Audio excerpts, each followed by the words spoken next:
नमस्कार मेरे प्यारे साथियों, स्वागत है आपका मेरे YouTube चैनल द रोजगार हलाट में। जैसा कि आपको पता है कि आपकी भर्ती प्रक्रिया लगभग ख़त्म होने वाली है। लगभग कल 7 तारीख है, तो कल लगभग आपके लास्ट फिजिकल रहने वाले हैं ट्रेड्समैन मैट के। बाकी सभी पोस्टों के लिए आपकी जो प्रोसेस है वो ख़त्म हो चुकी है, जिसमें जीओ हो, चाहे एमए हो, चाहे कोई भी हो, ट्रेड्समैन फायरमैन। लगभग कल का लास्ट दिन बचा है। तो अब आपके लिए जो इम्पोर्टेंट रह जाता है वो है आपका एग्ज़ाम। देखो, फिजिकल में सब क्वालिफाई नेचर का था, प्रैक्टिकल भी आपका क्वालिफाई नेचर का था और ट्रेड टेस्ट भी आपका क्वालिफाई नेचर का था। तो अभी बचा आपका केवल एग्ज़ाम, और सिलेक्शन आपका केवल एग्ज़ाम ही कराएगा, ये तो आपको पता ही है, क्योंकि 150 क्वेश्चन आपके आने वाले हैं एग्ज़ाम में। ओएमआर बेस आपका रहने वाला है, ऑफलाइन एग्ज़ाम।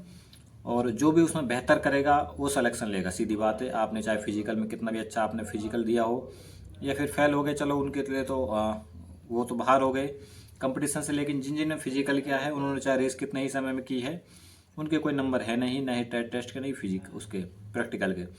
तो अब मैं आपको बता देता हूँ कि एग्ज़ाम की तैयारी। आपको पता है कि आपका 2 मार्च का एग्ज़ाम है।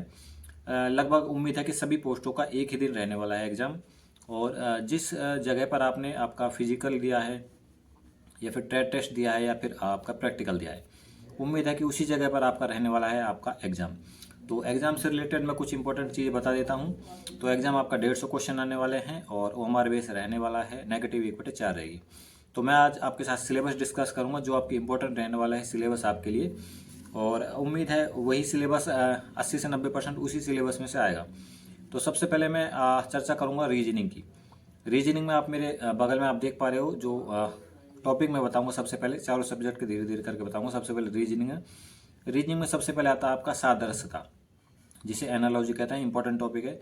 उसके अलावा नंबर 2 पर कोडिंग रिकॉर्डिंग। जो मैं टॉपिक बता रहा हूँ उसको अच्छे से तैयार कर लीजिएगा, क्योंकि आपका जो एग्जाम है इन्हीं टॉपिकों से ज़्यादा क्वेश्चन आपसे पूछे जाएंगे। नेक्स्ट है आपका वर्गीकरण। वर्गीकरण में जैसे आपके अल्फ़ाबेट से हो सकते हैं या फिर नंबर से हो सकते हैं वर्गीकरण। नेक्स्ट है सीरीज, श्रृंखला। सीरीज से आपके सबसे ज़्यादा क्वेश्चन आएंगे, जिसमें आपका अल्फ़ाबेट वाले रहेंगे, नंबर सिस्टम वाले रहेंगे। और एग्जाम्पल भी मैंने दे रखे हैं, आप नीचे देख पा रहे होंगे स्क्रीन पर। एग्जाम्पल भी मैंने दे रखे हैं। नेक्स्ट है आपका लुप्त संख्या। लुप्त संख्या छांटना, जिसमें आपके अक्षर हो सकते हैं, पद हो सकते हैं, आकृति हो सकती है। और नेक्स्ट है उसके अलावा इसी रीजनिंग का ही एक रक्त संबंध, ब्लड रिलेशन से संबंध क्वेश्चन आते हैं, जिसे जिनमें रिश्ते पूछे जाते हैं वो क्वेश्चन आते हैं। इसके अलावा 7वां नंबर है आपका घड़ी कैलेंडर। घड़ी से आपके क्वेश्चन पूछे जा सकते हैं, समय का समय के कोण पूछे जा सकते हैं, कितने डिग्री पर क्या बनता है। बाकी उसके अलावा कैलेंडर में पूछा जा सकता है कि 7 दिसंबर 2020 को कौन सा दिन था, या फिर उसके 7 दिन बाद कैसे कौन सा दिन रहेगा। इस प्रकार से, जिस प्रकार से आपने एग्जाम्पल में आप देख पा रहे हो। और नेक्स्ट है आपका क्रम और बैठने की व्यवस्था, सिटिंग अरेंजमेंट। आप पता ही है कि आपको, जैसे कि ये बता दिया कि मुझसे 11वें नंबर आगे वो है और 11वें पीछे वो है, तो टोटल पंक्ति में कितने मतलब बंदे हैं। इस प्रकार से सिटिंग अरेंजमेंट भी पूछा जा सकता है। और नेक्स्ट है डिक्शनरी। डिक्शनरी में आपको 4 शब्द दे दिए जाएंगे, उनको बोलेंगे कि डिक्शनरी क्रम में लगाइए, जैसे एग्जाम्पल भी मैंने दे रखा है। नेक्स्ट है आपका इंपॉर्टेंट जी के जी एस से कौन कौन से टॉपिक हैं, तो वो बता देता हूँ। जी के जी एस आपकी 50 नंबर की आने वाली है, चाहे वो किसी भी लेवल फर्स्ट की हो, लेवल 2 की हो, लेवल 5 की हो। सभी में 50 नंबर की आपकी जी के आएगी। इसमें आप इंपॉर्टेंट है आपका स्पोर्ट्स जी के। स्पोर्ट्स जी के, स्पोर्ट्स से संबंधित आपको खेल शब्दावली, उनके जो भी पुरस्कार दिए जाते हैं खेलों से संबंधित, उनके अलावा खेलों में कितने खिलाड़ी होते हैं, ये इंपॉर्टेंट है, इन चीज़ों को देख लीजिएगा। उसके अलावा भारत में सबसे बड़ा, छोटा, लंबा, ऊंचा, जैसे नदी होगी, बांध हो गए, इनसे पूछा जाता है कौन सी नदी सबसे लंबी है, या फिर बांध, या फिर कोई भी, जो कहने का मतलब स्ट्रेटेजी के से संबंधित। उसके अलावा साइंस में आप पढ़ लीजिएगा यूनिट्स, विटामिन और डिजीज, जैसे जो भी यूनिट्स होती हैं, जैसे कि ओम, जैसे आपसे पूछ लिया जाए कि रेजिस्टेंस की यूनिट क्या है, तो ओम है। इस प्रकार से विटामिन से संबंधित पूछा जाता है, किस विटामिन कमी से कौन सा रोग हो जाता है, उनके साइंटिफिक नेम पूछे जा सकते हैं। और डिजीज, रोगों से संबंधित पूछे जा सकते हैं, कौन से विटामिन की कमी से कौन सा रोग होता है, और उनके जो भी हैं रचनाकार, जो भी है।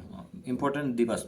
दिवस में पिछली बार भी 2 क्वेश्चन आए थे, एक तो आया था महिला दिवस का और एक आया था 14 अम्बेडकर जयंती वाला। तो इम्पोर्टेंट डे, आप डे जरूर याद कर लीजिएगा सारे।